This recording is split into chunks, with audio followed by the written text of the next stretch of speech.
As the chill of winter fades and the first heat becomes a playground for anglers across the southeast U.S.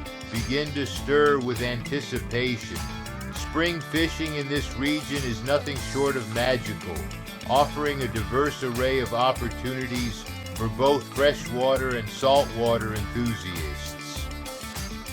From the rolling hills of Tennessee to the coastal marshes of Louisiana, the Southeast becomes a playground for anglers seeking their next big catch.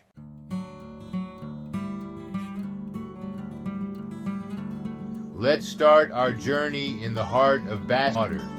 For early spring bass fishing, to 20-pound fluorocarbon line. Times to fish are typically early mornings and late afternoons. This picturesque reservoir on the Tennessee River is a bass angler's paradise. As the water warms in late February and early March, largemouth bass begin their pre-spawn rituals, making this an ideal time to hit the water. For early spring bass fishing at Lake Guntersville, you'll want to focus on areas where shallow water meets deeper channels. The extensive aquatic vegetation, especially milfoil and hydrilla, serves as perfect habitat for bass. To target these fish, arm yourself with a 7-foot medium-heavy action rod, paired with a high-speed bait casting reel. Spool it with 15 to 20-pound fluorocarbon line for the best sensitivity and abrasion resistance. When it comes to lures, lipless crankbaits like the Strike King Red-Eye Shad in half-ounce size are deadly effective. Work these baits with a yo-yo retrieve over submerged grass beds.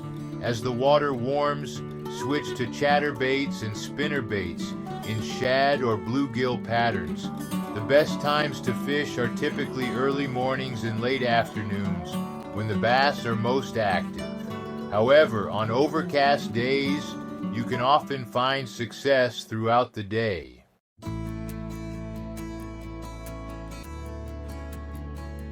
Moving east, we find ourselves spinning rod paired with a 2,500-ounce tungsten weight. Work this rig to the moon phases as well. The days offers excellent opportunities for both largemouth and spotted bass. As spring progresses, typically by mid-March, the bass here begin their spawning rituals. For Lake Oconee, opt for a versatile 7-foot medium action spinning rod paired with a 2500 series reel, spooled with 10-pound braided line and a fluorocarbon leader. This setup allows for precise casts to shallow spawning areas and enough backbone to handle bigger fish. Soft plastic worms and lizards are top producers during the spawn. Rig a 6-inch green pumpkin zoom lizard on a 3/0 offset worm hook with a 1/8 ounce tungsten weight. Work this rig slowly around visible beds or shallow structure. For a different approach, try a wacky rigged Senko and watermelon red flake. The subtle fall of this bait can be irresistible to bedding bass. Timing is crucial at Lake Oconee.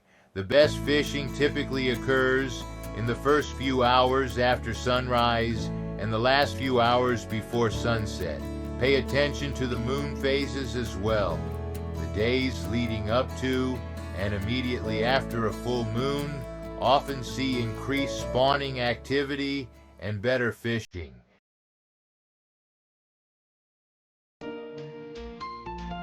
As we continue our spring fishing tour, rise and bait fish become more active. Comes to lures, gold spoons are hard to beat, water or flashing scales. When you deal, trout in the Biloxi Marsh shrimp about 18 inches below the cork, with the first few hours of either Biloxi Marsh complex in Louisiana. The Biloxi Marsh comes alive in spring as water temperatures rise and bait fish become more active.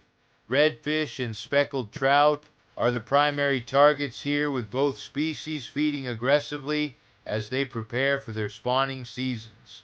For redfish, you'll want a 7-foot medium-heavy spinning rod paired with a 4,000 size reel spooled with 20-pound braided line. Add a 20-pound fluorocarbon leader for abrasion resistance. When it comes to lures, gold spoons are hard to beat, and the Johnson Silver Minnow in half-ounce size is a classic choice. Work these spoons with a steady retrieve just above the grass beds, where redfish often lurk. Another effective technique for redfish is sight fishing with soft plastics. On calm days, cruise the shallow flats looking for the telltale signs of feeding reds, such as pushed water or flashing scales. When you spot a fish, cast a 4-inch gulp, shrimp in new penny color rigged on a 1/4-ounce jig head. Let the bait sink and twitch it slowly. The scent and action of the gulp bait is often irresistible to redfish. For speckled trout, switch to a lighter setup. A 7-foot medium action rod with a 3,000 size reel spooled with 15-pound braid is ideal. Trout in the Biloxi Marsh respond well to suspending twitch baits like the Miro lure MR17. Work these lures with a twitch-twitch pause cadence, varying your retrieve until you find what the fish want. Live bait is also extremely effective for both redfish and trout. A live shrimp under a popping cork is a time-tested technique that produces consistently. Rig the shrimp about 18 inches below the cork and make long casts over grass beds or along channel edges. Pop the cork aggressively to create noise and commotion, as this mimics the sound of feeding fish and can draw strikes from a considerable distance. Timing your trips to the Biloxi Marsh is crucial for success. The best fishing often occurs on a rising or falling tide, with the first few hours of either movement being most productive. Early mornings and late evenings typically see the most activity, but don't discount midday fishing, especially on cloudy days or when targeting redfish in very shallow water.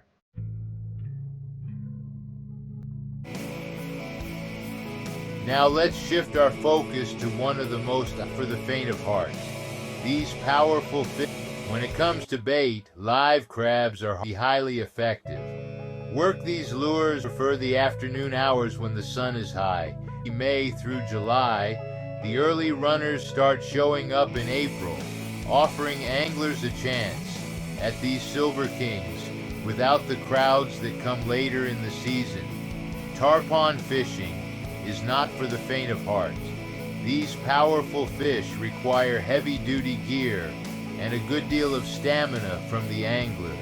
For tackle, you'll want an 8-foot heavy action rod paired with a large capacity reel capable of holding at least 300 yards of 30-pound braided line. A 60 to 80-pound fluorocarbon leader is necessary to withstand the tarpon's abrasive mouth. When it comes to bait, live crabs are hard to beat for early season tarpon. Drift these baits under a cork in the channels between islands where tarpon stage before moving on to the flats. Another effective technique is to slow troll live mullet along channel edges. For those who prefer artificial lures, large soft plastic swim baits like the 7-inch DOA Bait Buster can be highly effective. Work these lures with a slow, steady retrieve in areas where tarpon are rolling or feeding on bait schools. The best time to target tarpon in the Keys is typically around the lower stages of the tide, either incoming or outgoing. These fish often stage in deeper water and move on to the flats as the tide rises. Early mornings can be productive, but many guides prefer the afternoon hours when the sun is high, making it easier to spot rolling tarpon.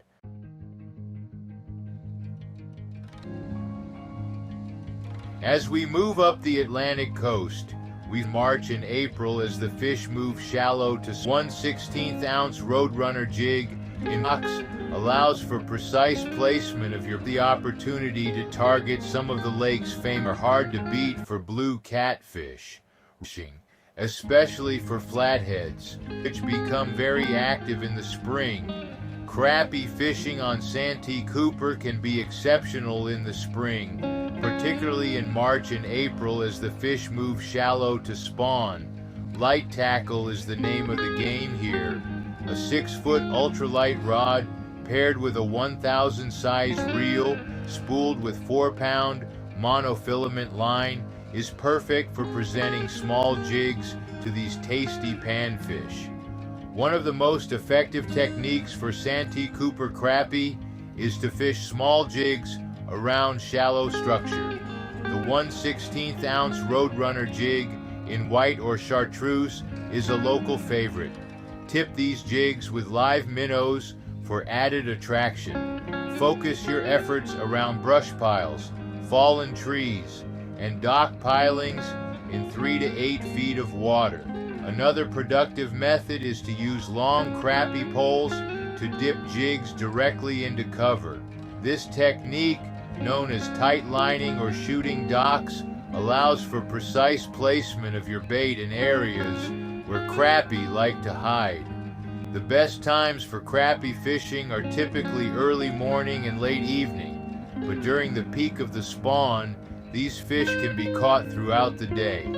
Pay attention to water temperature. When it reaches the low 60s, crappie will begin moving shallow to spawn. While you're at Santee Cooper, don't miss the opportunity to target some of the lake's famous catfish. Both blue and flathead catfish become more active in the spring as water temperatures rise. For these larger fish, you'll need to beef up your gear considerably. A 7-foot medium-heavy rod paired with a bait casting reel spooled with 30-pound monofilament is a good starting point. For bait, fresh-cut shad or bream are hard to beat for blue catfish. Rig these on a Carolina rig with a 2 to 3 ounce weight and a 5/0 circle hook. Flathead catfish, on the other hand, prefer live bait. A live bluegill or white perch fished near structure can be irresistible to a big flathead. Catfishing on Santee Cooper can be productive throughout the day, but many anglers prefer night fishing, especially for flatheads. These nocturnal predators become more active after dark and can often be found prowling the shallows in search of an easy meal.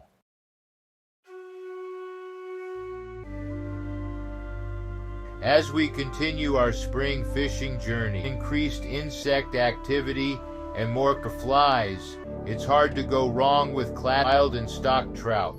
When fishing the Oak and insect activity is at its peak, National Park offers some of the best wild trout fishing in the eastern United States, with over 2,900 miles of streams within its boundaries.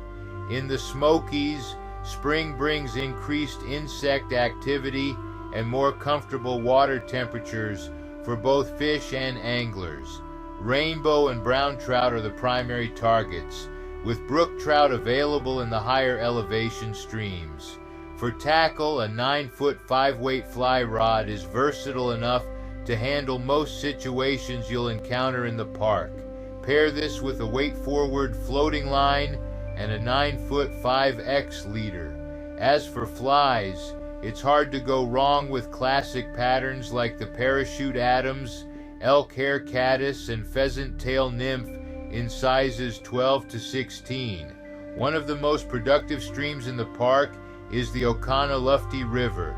The delayed harvest section of this river, which runs from the town of Cherokee to the Smokemont campground, is stocked heavily in the spring and offers excellent fishing for both wild and stock trout. When fishing the Oconaluftee, pay close attention to insect activity. Spring hatches can be prolific, with blue quills, quill gordons, and various caddis species being common. Match your fly selection to the naturals you see on the water for the best results. The best times for trout fishing in the Smokies are typically early morning and late evening when light levels are low and insect activity is at its peak. However, during heavy hatches, midday fishing can be excellent as well. Be sure to check the fishing regulations before your trip, as some streams in the park are subject to special rules and seasonal closures.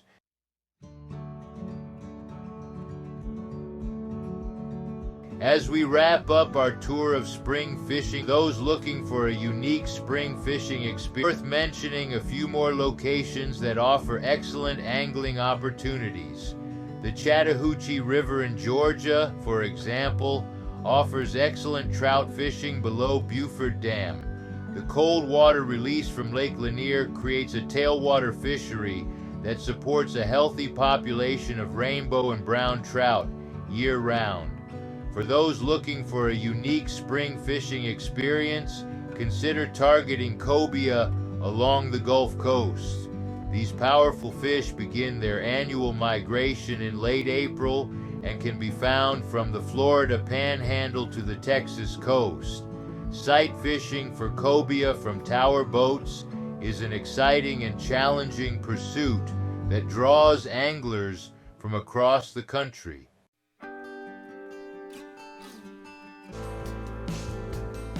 In conclusion, spring fishing in the check local regulations and obtain these is an experience like no other. And happy fishing.